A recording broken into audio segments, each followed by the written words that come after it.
Just saying, y'all, reporting live from the average casual. Yeah, that sounded hella weird. I'm not no reporter. But anyway, y'all, Ian Garry is going to take on Joaquin Buckley, guys. Ian Garry and Joaquin Buckley are fighting at the USC Tampa event. A lot of people wanted Joaquin Buckley to step in and fight Shafkat. A lot of people wanted Ian Garry to step in and fight Shafkat. And I'm gonna actually take that first part back. I think Ian Garry was, highly rumored to be the one, possibly step in and fight Shafkat, but I honestly don't think anyone wanted to see Joaquin Buckley throw his name in the hat. Honestly, I don't think he deserves a number one contender fight yet. Ian Garry undefeated. He has wins over Neil Magny, Jeff Neal, just beat Michael Venom Page. Even though it was a boring fight, he did beat Michael Venom Page, which is honestly it's pretty much it's a flex. It's a flex because if you watch Michael Venom Page fight, man, you know that dude is so tricky. Um, but he does have one weakness: his ground game. Ian Machado Garry took advantage of that, and yeah, he beat him. So now Ian Machado Garry is looking to face Joaquin Buckley. Going into that fight, I believe Joaquin Buckley has the reach advantage, which is a difference for Ian Garry. Usually in all his fights, he's the one with the reach advantage. He's the one who's, the lengthier fighter. And Joaquin Buckley just came off a win over Stephen Thompson. And Stephen Thompson and Ian Garry have similar fighting styles, not necessarily identical.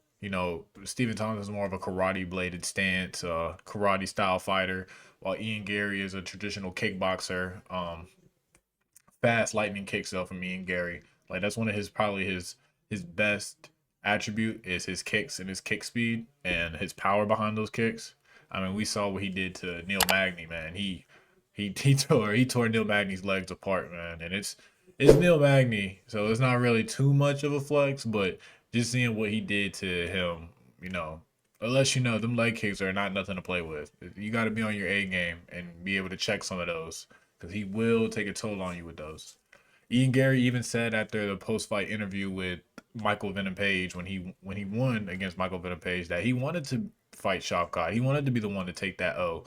Have undefeated star go against undefeated star. So to see Ian Garry, not get that fight makes me think that UFC is leaning towards either having Shafkat just completely taken off the card or have Shafkat fight Usman. Honestly, Usman or Leon Edwards, those are the only two people that make sense at this point.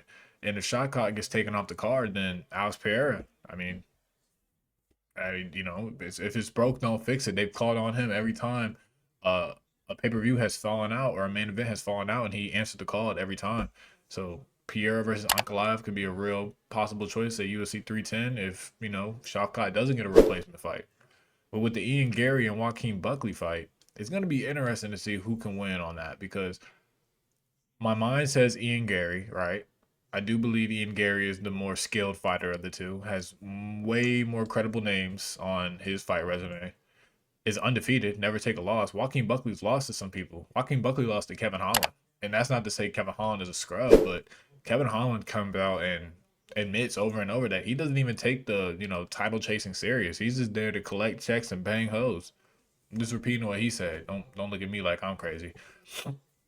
The only belt Kevin Holland was ever interested in is the BMF belt. So that just goes to show you, like, if you're able to lose against someone whose mentality is like that, and granted, it was back in the day. They were both green in the UFC. I believe it was a fight night in which Joaquin Buckley lost, but it still just goes to show you that I think Ian Garry beats guys like Kevin Holland. I think Ian Garry beats anyone that Joaquin Buckley has lost to or struggled against.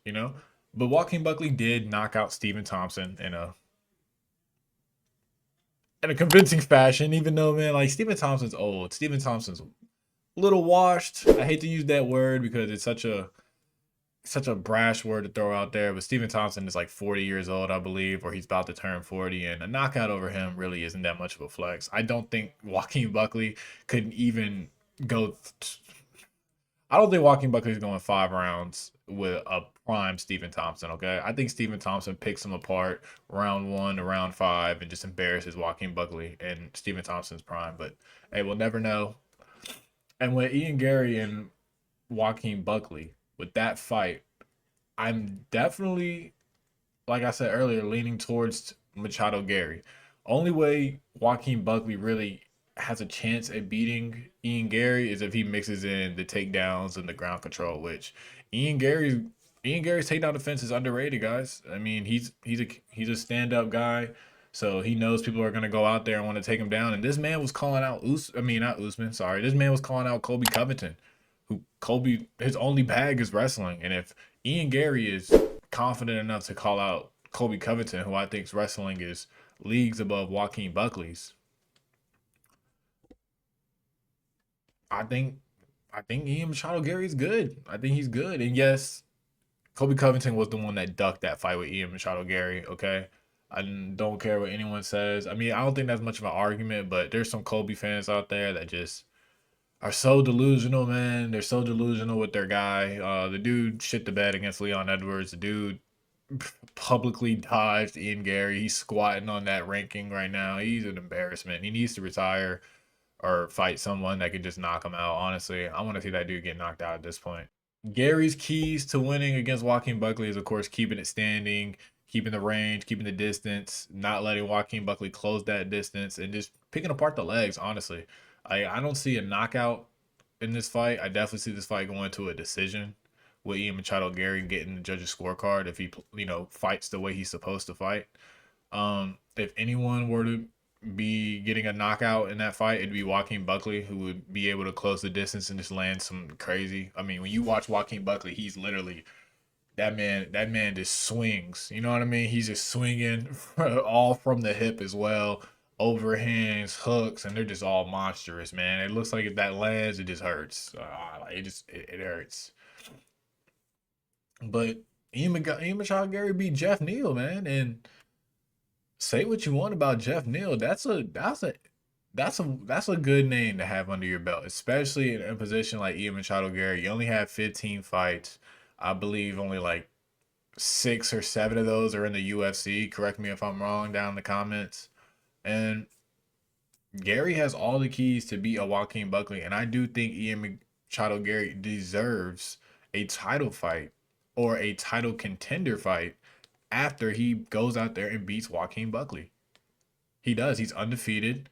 This guy's a star. He has everything to be a star. He gets a little crowd hate, which I think that's gonna die down as the months goes over. It's more of a trend to hate on Ian Machado Gary, even though he did, kind of, I wouldn't want to say tarnish, but add a bad taste to his name after how he treated the Neil Magny fight and how he treated the Neil Magny fight after he won. Kind of disrespectful, kind of distasteful, and I can understand if anyone didn't really like that from Ian Machado Gary. Watching that live, I didn't like it. I thought he could have had more class going into that fight. But bro, once all that dies down and all these little jokes about his wife, I forgot what they called her, like a rag or something, a wag. It's a wag or a rag, some shit like that. It makes no sense in my opinion. Yeah, Ian Machado Gary's a star. He's up and coming. He's going to be a champion. Okay, he's Deshaun O'Malley of the welterweight division. And honestly, I think Ian Machado Gary could have beat a Shavkat Rachmanov if he fought Shavkat. If he were to step in and fought Shavkat at UFC 310, I think Ian Gary could have beat Shavkat Rachmanov. Say what you want, say call me delusional, but hey, that's just my opinion, man. And we're gonna see Ian Machado Gary versus Joaquin Buckley. And this is just my early reaction to that fight. My official predictions video will probably come out like a week before that fight happens. I can't wait for the build up. Both two trash talking guys, and we're really gonna see who's the next up and coming contender. The undefeated Ian Machado Gary or the young prime athlete Joaquin Buckley, who's calling out anyone under the sun. This man wanted Usman, Edwards. He wanted Shavkat as well. I mean, they're both hungry. They're both hungry and they're both on that dub, but somebody has to lose. That's the beauty of the sport. And we're going to find out. Peace.